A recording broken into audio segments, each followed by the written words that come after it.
Oops, huwag mo na scroll up mga kanegosyo. Ako nga pala si Jepoy, isang negosyante. Isa rin akong DJ at meron akong 10 taon na karanasan na pagkalugi sa pagninegosyo. Hindi ako vlogger, hindi ako influencer, isa po akong content creator. At ang topic natin ngayon mga kanegosyo, tungkol kay Mr. B na trending ngayon, yung sikat na bulalo sa Quiapo, mga kanegosyo. Napanood naman siguro natin to. Focus in one, mga kanegosyo, lagi kong sinasabi. Bulalo lang ang tinda, mga kanegosyo. Mr. B Bulalo. Ito mga kanegosyo, kung nagsisimula ka pa lang magnegosyo, tapusin mo tong video na to, sigurado marami kang matututunan. Kung nagninegosyo ka naman na, sigurado isa to sa mga dahilan bakit nalulugi yung negosyo mo. Ito muna kwento mga kanegosyo. Way back 2015, nung nag-start ako magnegosyo ng sari-sari store. Nagnegosyo po ako ng sari-sari store kung saan ako graduate ng college, which is sa TIP Cubao. Graduate po ako ng marketing management mga kanegosyo. At naitayo ko yung sari-sari store ko na pang-anim. Kumbaga may existing ng 5 sari-sari store na nakapalibot sa TIP, Technological Institute of the Philippines. At pang-anim ako mga kanegosyo. Nung nagsisimula pa lang ako, hindi ko alam na wala akong focus in one. Ang sari-sari store po, ang daming paninda. At walang focus in one ang sari-sari store. Pero eventually, kumita din naman ako. Pero hindi ko mai-scale up yung sari-sari store na ipa-franchise ko siya, applyan ko siya ng distribution model, applyan ko siya ng platform business model, tulad ng grocery. Magkaiba po ang business model ng sari-sari store at grocery store. Ang sari-sari store kapag lumaki, malaking sari-sari store lang po siya mga kanegosyo. Ang grocery store, iba po ang business model. Ang sari-sari store, naglabas ka muna ng pera, binili mo muna yung mga produkto sa loob ng sari-sari store, tsaka mo binenta. Pag binenta mo, doon ka palang kikita.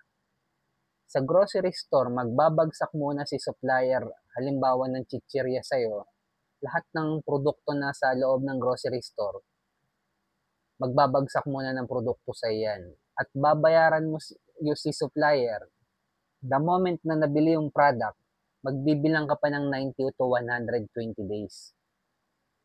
Postpaid po ang labanan sa grocery store. At panalo sa cash flow yung may-ari ng grocery store. Bakit? Nasa kanya yung pera, yung cash sa loob ng 3 buwan. Kasi babayaran niya pa kay supplier yung nabiling produkto sa loob ng 3 buwan. Pero yung cash nasa sayo na. Pwede niya pang gamitin sa ibang mabilis na pagpapaikot ng pera.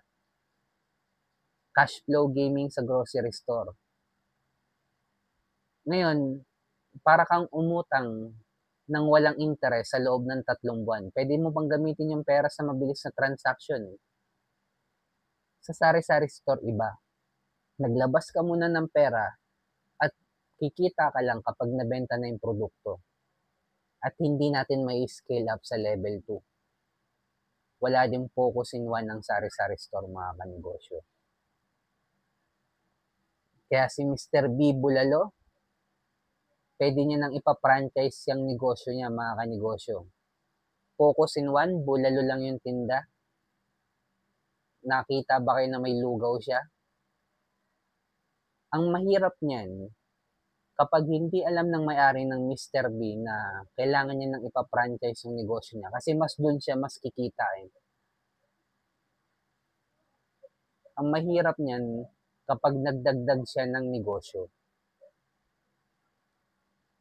Yan ang isa sa mga nawawala or nawawala sa disiplina ang negosyante kapag kumikita na.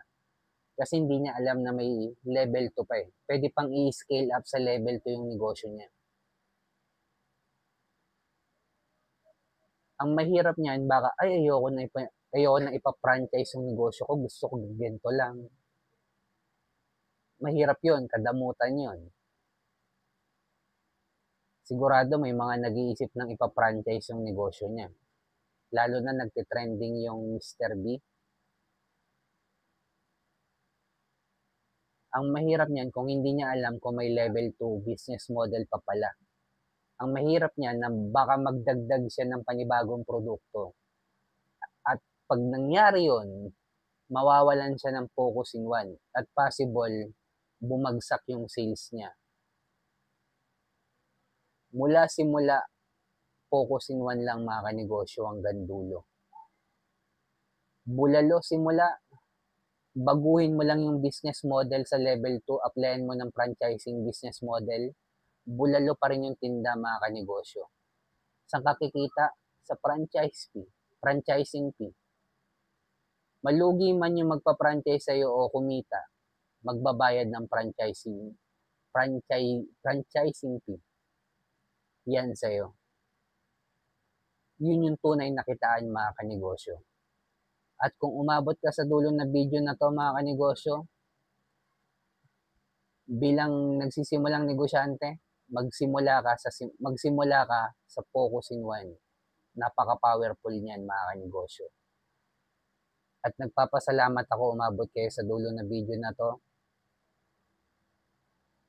Bilang negosyante, kung dumadaan tayo sa pagsubok o struggle, huwag natin kalimutan mag-pray kahit anong religion natin mga kanegosyo. Ingat tayong lahat. Peace.